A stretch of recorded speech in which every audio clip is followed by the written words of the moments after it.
Alors, Shoot, Mara, Deatra, Rebdon, Mimran, Todar Rabba, il m'a invité. Je ne sais pas quel rapport j'ai avec tous les rabbanim qui sont dans la liste.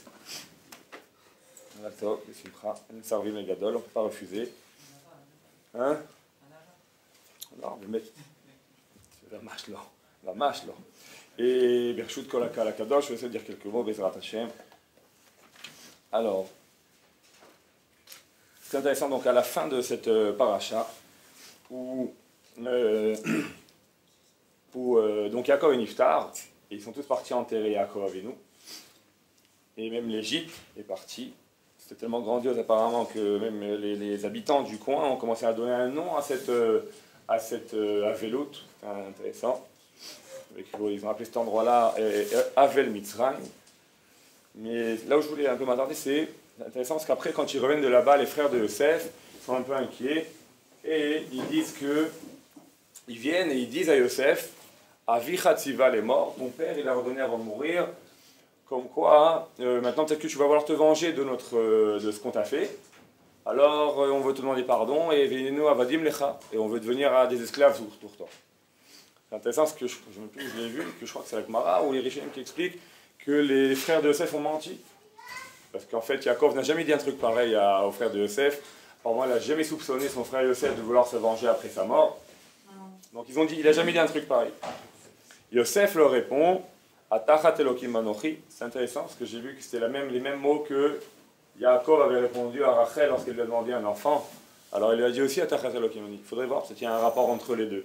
En tout cas, Yosef leur a dit, mais vous êtes fous, quand je vais vous en vouloir parce que vous m'avez vendu, vous m'avez envoyé en Égypte.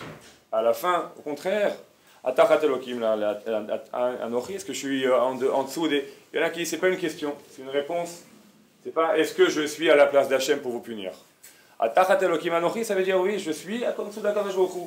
Je suis en dessous de la Anhaga d'Hachem, et c'est Hachem qui conduit le monde.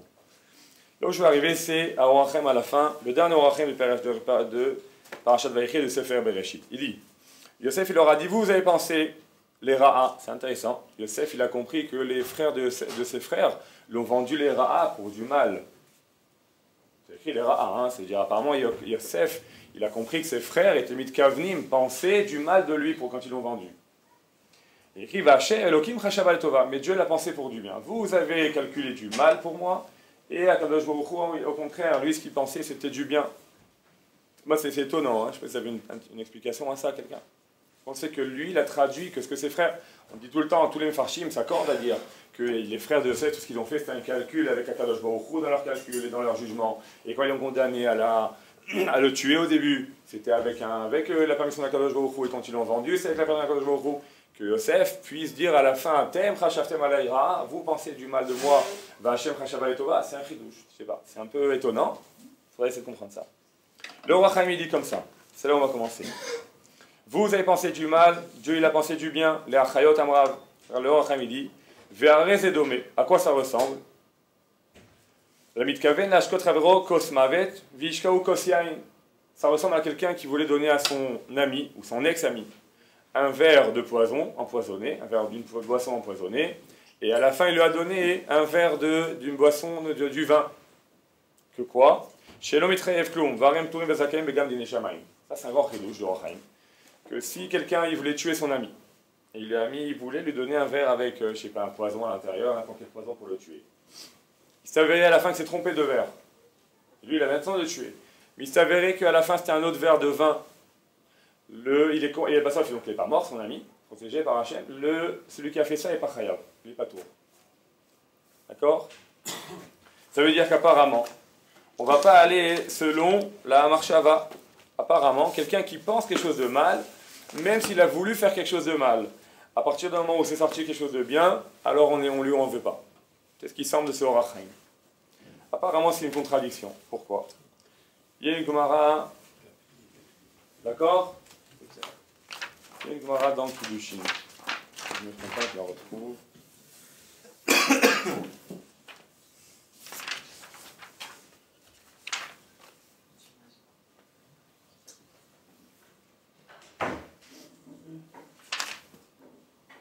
Ok. Il Il y a écrit comme ça dans la Torah. Dans la Torah, il y a écrit au sujet de la Tarat Nedarim. Regardez, dans la Torah, il y a écrit que si une femme elle fait un neder, son mari peut lui enlever. Si une fille fait un neder, alors son père peut lui enlever le neder. Maintenant, si jamais une femme mariée, alors il y a une possibilité que le père ou le mari lui enlève le neder. Il faut voir là-bas. Maintenant, quel est le din si jamais une femme elle a fait un neder, une fille elle a fait un neder, par exemple. Et elle a dit par exemple, je jure de ne plus manger de viande. Très bien.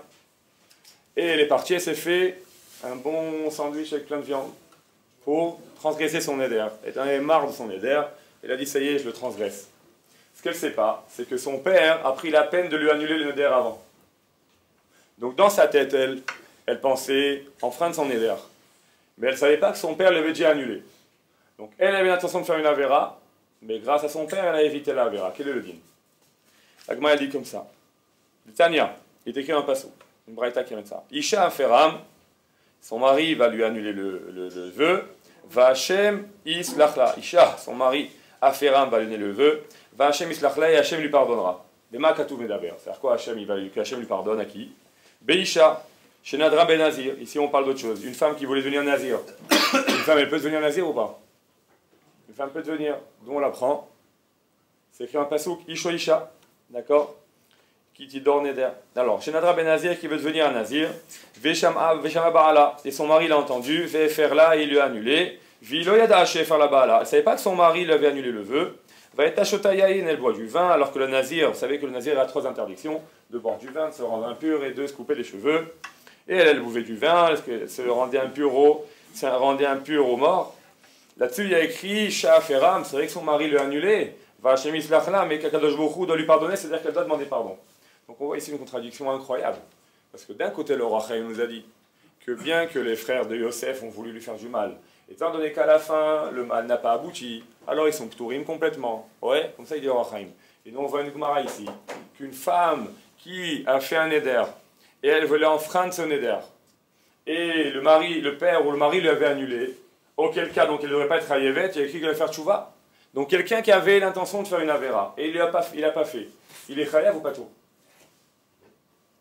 Alors, dans Neder, chez la femme, on voit que la femme, elle est chayavet, elle doit faire tchouva. Elle ne savait pas que son père lui a annulé le vœu, et quand même elle a fait cette avéra de boire du vin alors qu'elle est nazir, on voit qu'elle est chayavet de faire tchouva. Alors que les frères de Yosef, ils voulaient faire du mal à Yosef.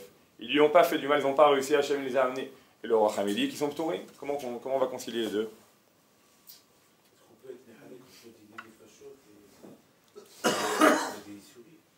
C'est-à-dire? Ok, par exemple, dans le cas de la Torah, de Yosef. Bah, c'est le contraire. Si on lui fait la même chose qu'à chaque zaman, on va lui faire la même chose. Je ne fais pas la même chose. C'est pas le même cas. J'entends, c'est une différence très belle. Mais c'est dur, parce que ça racole au contraire. Des néfachons devraient plus mahmir.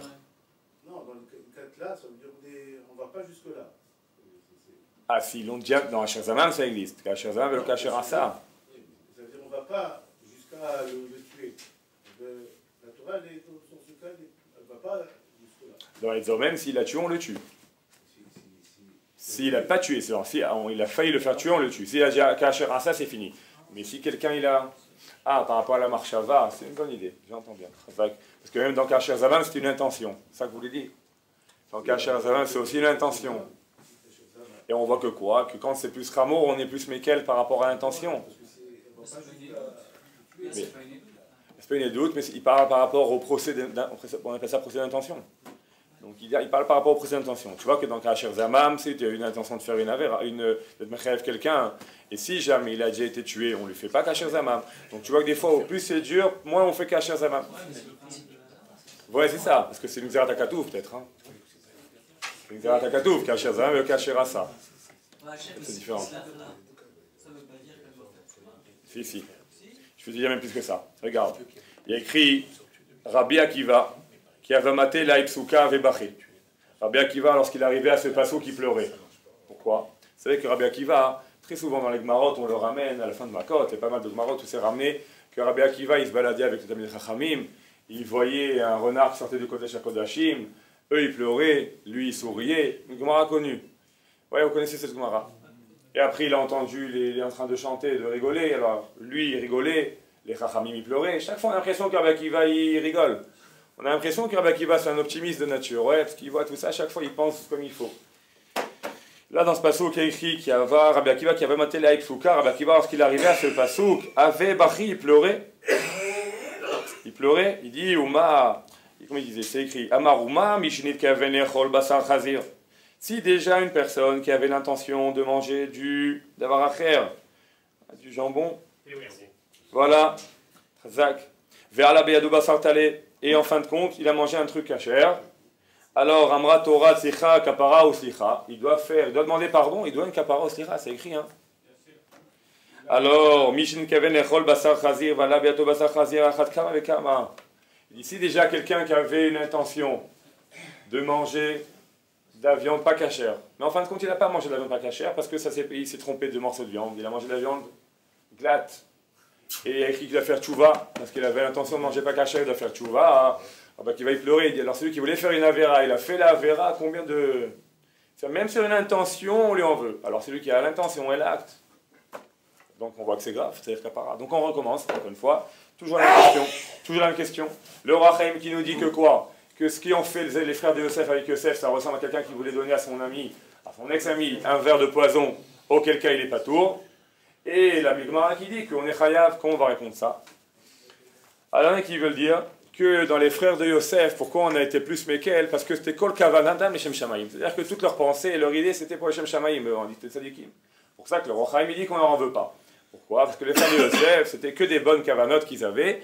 Alors, c'est pour ça qu'on leur en veut pas, alors qu'ils avaient une mauvaise intention. Mais quelqu'un qui a une mauvaise intention, comme cette femme-là, qui était censée être nazir, et elle enfreint son avera, alors là, effectivement, il lui faut une slicha chapara. Jusqu'à là, je suis clair, ou j'utilise trop de mots en hébreu et je... S'il vous plaît, beaucoup trop de mots en hébreu. Waouh, ok. Non, véritablement. Désolé, c'est un réflexe. Non, mais je suis inquiet.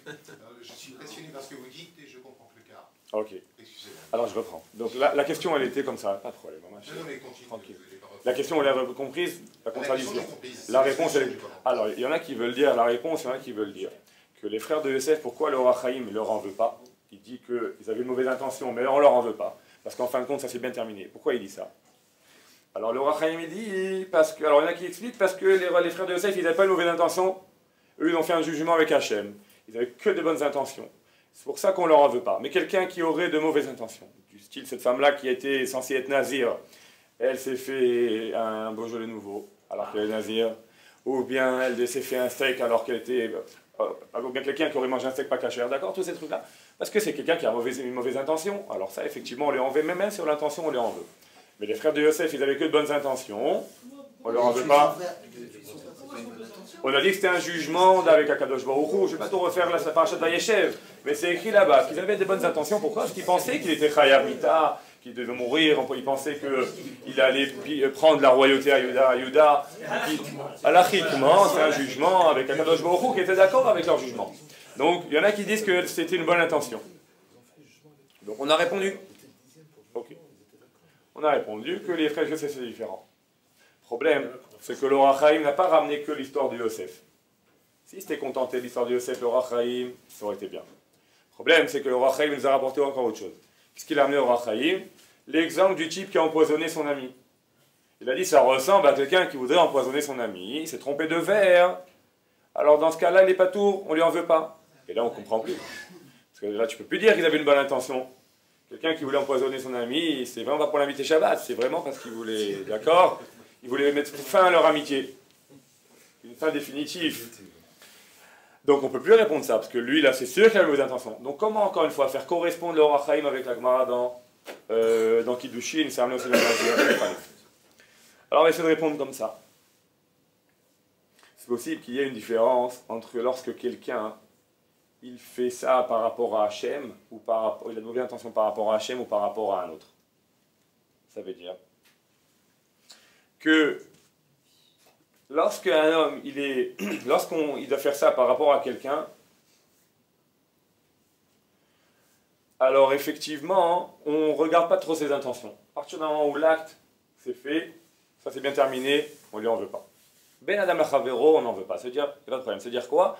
Quand c'est quelqu'un par rapport à un autre, on va commencer à regarder les intentions. Il y a une halakha qui dit, que je ne me rappelle plus où je l'avais vu, Ben, tu te rappelles, tu sais, tu me dis, si quelqu'un il a fait tomber une pièce par terre, et un pauvre l'a ramassée, et grâce à ça, à quoi c'est? Voilà, il a fait la mitzvah de tzaka. Bien qu'il n'avait pas l'intention, il a fait tomber sa pièce. Et quelqu'un l'a trouvé, là c'est pas grave, il a fait la mitzvah. Donc ça c'est vrai que c'est une mitzvah assez, mais même dans la mitzvah nota assez, dans la mitzvah négative aussi, on va dire, que quelqu'un, par rapport à son ami, si par rapport à quelqu'un, il avait de mauvaises intentions, on ne regarde pas les intentions. Ce qui va compter, c'est l'acte. Mais par rapport à Hachem, où tout ce qui compte, c'est souvent la marshava, d'accord? On voit par exemple l'intention, excusez-moi, ça va être l'intention, la pensée. Pourquoi? Parce que toutes les mitzvot, tout l'intérêt des mitzvot, c'est de recevoir sur soi la kavanat de recevoir sur soi la royauté d'Hachem. Donc tout l'intérêt des mitzvot, c'est justement de recevoir sur soi la royauté de la Kadosh Baruch Hu. Donc là, on va regarder l'intention. C'est pour ça qu'on comprend maintenant que lorsque la Gemara dans Kiddushin dit qu'une femme qui a enfreint donc son éder, pourquoi elle doit faire tchouva, une grande tchouva, une kapara? Pourquoi? Parce qu'elle avait de bonnes intentions, elle avait l'intention d'enfreindre son éder. À la fin, c'est arrivé que non, parce que son père l'avait annulé, mais elle avait cette intention-là. Alors elle doit faire tchouva, parce que c'est par rapport à quelqu'un avec son bon Dieu. Mais lorsque quelqu'un est par rapport à l'autre, bon, en fin de compte, c'est l'acte qui va compter. Tu as fait quelque chose de bien, c'est déjà ça, d'accord? On voit de d'autres endroits où c'est pas évident, mais ok, on pourrait dire sur le tiroutz là, cette différence-là. Le Or HaChaim, lorsqu'il parle, c'est toujours dans le contact entre un homme et un autre. Lorsque la Gemara elle parle, c'est par rapport à Nazir, ou par rapport à quelqu'un qui voulait manger quelque chose qui n'est pas caché. En fin de compte, il s'est avéré que c'est quelque chose de glatte. Pourquoi il doit faire tchouva? Parce que par rapport à Kadosh Baruch Hu, il avait de mauvaises intentions. Donc c'est vrai qu'il n'a pas fait en fin de compte, mais l'intention dans les mitzvot et dans les averot avec Kadosh Baruch Hu sont tellement importantes que quand il avait fait l'avera, il doit faire tchouva. S'il vous plaît, par rapport à un homme, on a compris. Par rapport à Hachem, on a compris. Et par rapport à soi. C'est-à-dire, par exemple. Par rapport à soi. Je fais quelque chose sur moi, contre moi. Je fais un vœu, par exemple, et je décide, par exemple, de ne plus le faire. Le seul rapport, c'est entre moi et moi. Le vœu, c'est avec le bon Dieu dans l'histoire. Oui, Donc quand il y a un vœu, il y a Dieu dans l'histoire, toujours. Dès qu'il y a un vœu, c'est-à-dire on reprend sur soi, chaque fois qu'il y a une Kabbalah, c'est... Comment ça fonctionne, il faut voir. Mais il y a toujours Hachem. Un éder, c'est un éder, ouais. Même quand c'est pas un vœu. Il y en a même qui disent que même la pensée, des fois, ça peut être considéré comme un éder. Ouais. C'est pour ça qu'il y a Traté d'Arim. Voilà. Exact. Oui, la veille de Rosh Hashanah. Oui. Oui, tu demandes pardon. Peut-être tu as oublié d'accomplir un vœu. C'est intéressant de voir que dans Nedarim, on voit que même si quelqu'un il a fait quelque chose sans savoir, et il a fait 3 fois une certaine mitzvah, alors là, il faut faire Atarat Nedarim dessus. Quelqu'un qui a fait une mitzvah 3 fois, dans certains cas, enfin dans tous les cas, dans certains cas, il faut aussi Atarat Nedarim. C'est intéressant de voir que là aussi, ça donne son intention. Bon, encore, ça serait peut-être... En tout cas, on voit que quoi? On voit la différence entre un homme et un autre, et un homme et Dieu.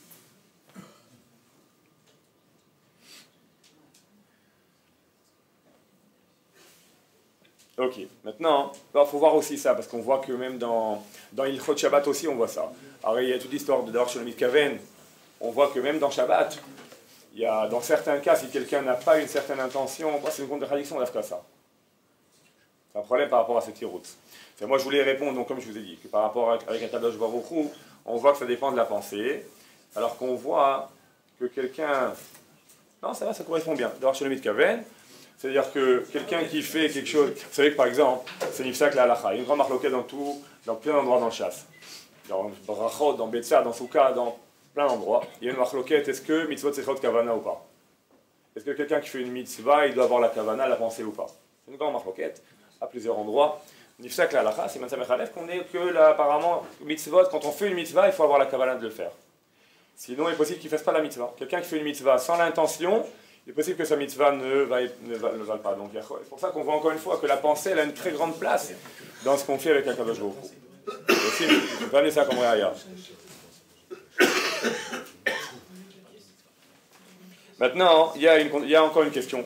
Je ne vais pas vous lâcher comme ça, loin de là. Il y a une Gemara dans Kiddushin de Flametret. Je vais la retrouver. Excusez-moi, c'est en contradiction avec ce qu'on avait dit concernant la pièce. Dès que la pièce, une personne qui fait tomber une pièce et la mise est quand même faite alors qu'il n'y avait pas de son affaire. C'est un peu Ben Adam Lachavero, ça, non? Il a fait mitzvah sans savoir. Il a fait mitzvah. C'est pas une contradiction? Non, puisque C'est pour tes Madame la c'est pour Chavero, tes un homme et un prochain. Au contraire, la pensée, on s'en fout, il fera la mitzvah quand même.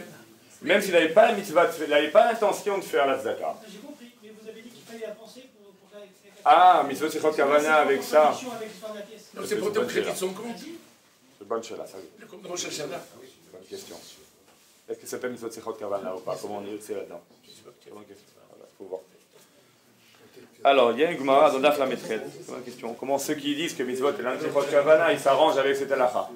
Il faut voir c'est où cette halakha. Tu sais où elle est cette halakha là? De Tzaka, celui qui fait tomber une pièce, est-ce qu'il est au-dessus? Bakama? Je sais pas. C'est l'adresse, il faut comprendre comment ça s'arrange. C'est une bonne question. Badaï, mais comment il est yotse quand même? Avec les 4 qu'il a, il vaut mieux la donner, c'est un ami. Mais comment il était Mekainami, c'est pas? Ouais, mais même si on s'est fait Kabbalah, c'est même sans néglit.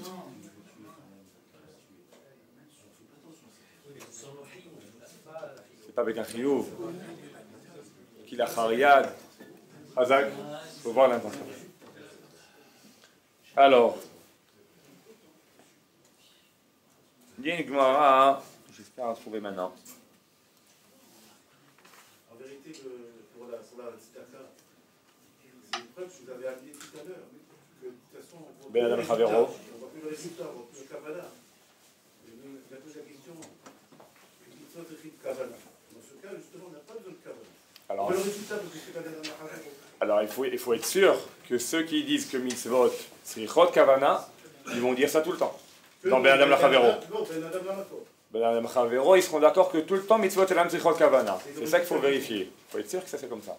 C'est ce que vous avez dit tout à l'heure. Voilà. Ben Adam Chavero n'a pas besoin. Alors, non, moi j'ai parlé pas de par rapport à mitzvot sichot kavana. Moi j'ai parlé plutôt au niveau de si vous voulez faire du mal à l'autre, est-ce qu'on regarde son intention? Même plus bien. Voilà, là c'est comment on s'arrange avec ça. Faut voir. Comment on va s'arranger avec le fait que quand tu fais une mitzvah. Moi j'ai parlé de faire du mal ou du mal. Maintenant dans les mitzvot. C'est-à-dire quoi? Donc si le type il a fait tomber, il a fait une mitzvah. Ah, comment ça se fait arrêt mitzvot sechot kavana? Comment vous arrangez ça? Parce que tout à l'heure vous avez fait la svara que le Ikar Ben Adam Chavero c'est le résultat.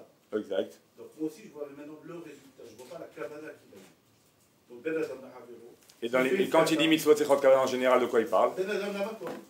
C'est ce qu'il faut vérifier. Tout à l'heure, Il faut voir si ça marche. tout à l'heure, un de vos prédécesseurs a parlé, devant le Rav, il a parlé de l'allumage des bougies de Shabbat. Et notre Rav, enfin je te traduis, parce qu'on ne comprend pas complètement l'hébreu, il nous a traduit en disant que c'est la femme qui va allumer les bougies de Shabbat. Il le fait de manière un petit peu automatique, un peu mécanique, etc. Ça n'a pas de sens, ça n'a pas de portée, ça n'a pas de force par rapport au fait qu'elle est préparée, qu'elle est réfléchie, qu'elle soit concentrée, etc. D'où l'importance de la Kavana. On est bien d'accord. Donc on est complètement en accord avec ce que vous avez dit. Tout à fait. C'est la même accord. C'est bon, exactement par rapport à Madame Chavero. Ok. Ça va. Maintenant, il y a une Gemara comme ça. Il faut que je la retrouve. Il y a une Gemara qui dit. On a le temps encore. Waouh, c'est rapide. Ok. Il y a une Gemara qui dit que Marshava Ra'a en Akadosh Baruch Hu metzarfa le maaseh. Ça veut dire que. Il va la retrouver ici. Daf la mettrai. Bien sûr, vous inquiétez pas, je n'avais pas laissé ça. Marchavara, c'est-à-dire qu'une mauvaise pensée, quelqu'un qui a une mauvaise pensée, et qui voulait faire quelque chose, alors qu'Akadosh Baruch Hu ne la remet jamais comme si qu'il avait fait le maaseh. Qu'est-ce que c'est qu'une mauvaise pensée? Il avait l'intention de faire une avéra apparemment. Quelqu'un qui avait l'intention de faire une avéra, ça allait. Alors, attendez. Attendez une seconde. Et Daf Kedushin, Daf la Metret, je crois. Ouais, c'est ce que je me rappelle moi aussi. La Metret, tu crois?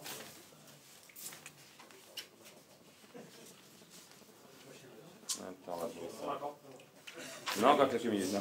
Oh, voilà, la Gemara, elle la met tête à Moudbet, Chazak ou Baruch Otam. La Gemara, elle lit comme ça. Hello Dvarim, chez le Mochel Perotem Ba'olam Hazeh, la Mishnah qu'on connaît.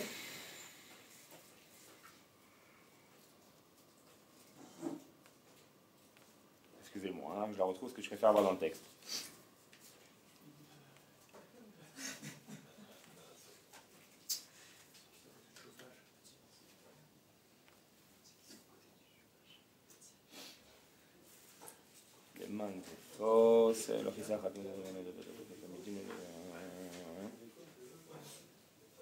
Ok.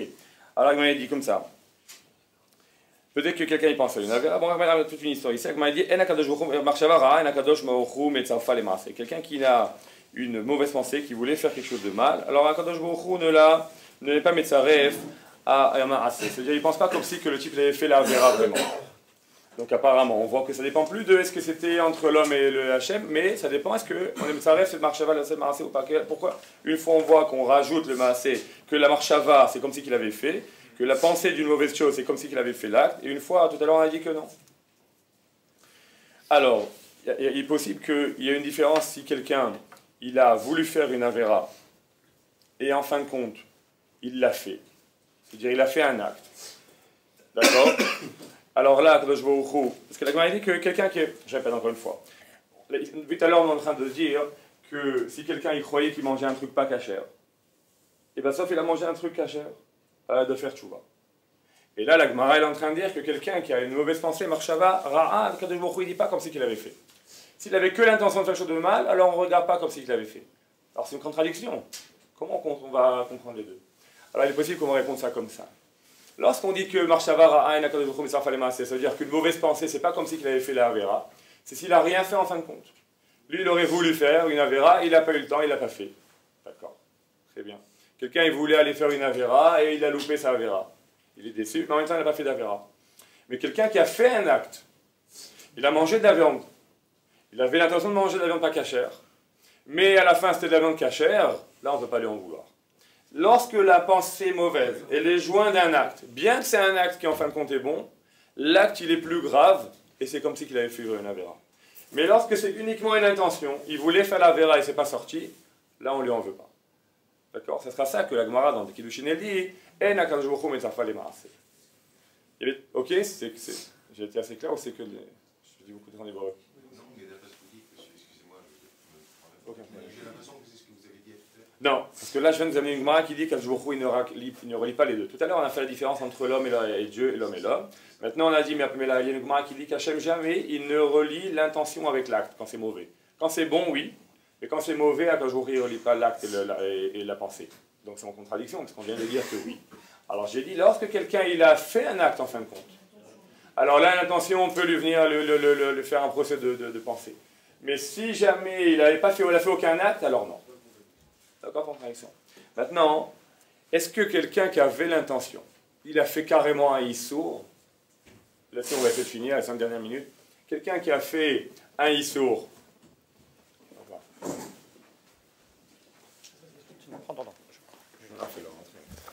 est-ce que quelqu'un qui a fait vraiment... Quelqu'un qui a fait... Il voulait faire un issour. C'est un lave qu'il a fait ou bien c'est pas bien ce qu'il a fait?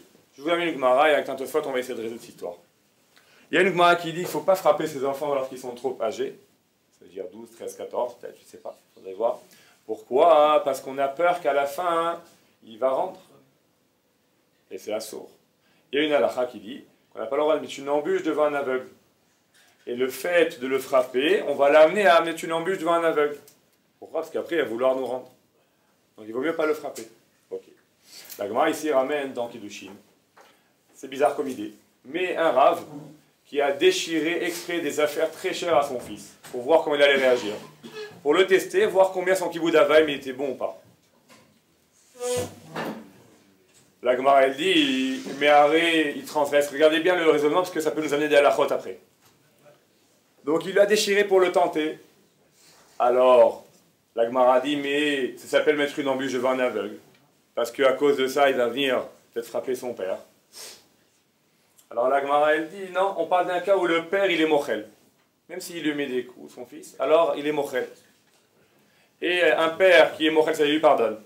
Et un père qui pardonne à son fils, il peut pardonner n'importe quel truc. Donc il était prêt à tenter son fils. La Gemara elle dit, mais c'est l'ifné hiver.